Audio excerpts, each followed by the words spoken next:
কয়দিন ধরে কয়া যাচ্ছি বলতে, এত শীতের মধ্যে একদিন আইসা থাক, কিছু তো বলবি, শ্বশুর শাশুড়ি বলবি, শ্বশুর শাশুড়ি বলবি, বুঝলি, যে এত শীতের মধ্যে আমি একটু মার কাছে গিয়ে থেকে আসি। কি করবি, সেই তো সকালে উঠে জলের কাজ করতে হবে, এই করতে হবে, ওই করতে হবে, অত বেশি খাটতে যাবি না।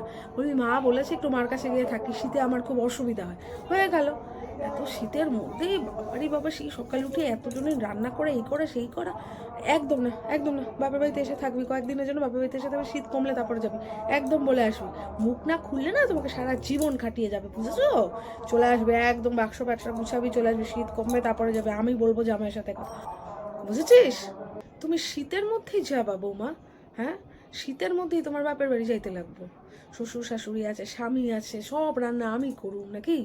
হ্যাঁ, তোমার আক্কেল পছন্দ কিছু নাই, আক্কেল পছন্দ তোমার কিছু নাই। তুমি দেখতেছো বয়স্ক দুইজন মানুষ রয়েছে, তোমার স্বামী রয়েছে, ঠাকুর পূজা, রান্না খাও, রান্না করা, এত কিছু ঘর সংসারের কাজ সব আমি করুম শীতের মধ্যে। শীতটা কমলে গিয়া থাকো গিয়া, তখন তো আমি না করি না। শীতটা কমলে থাকো, এক্ষুনি যাইতে হবো? তোমার মার ও বাবা এইটুকুনি বোধ বুদ্ধি নাই?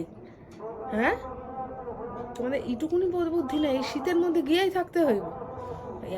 মানে তোমাদের মায়া দয়া কিচ্ছু নাই শরীরে, সেটাই আমি বুঝতেছি। কি যে একটা বিয়া করে আনছিল,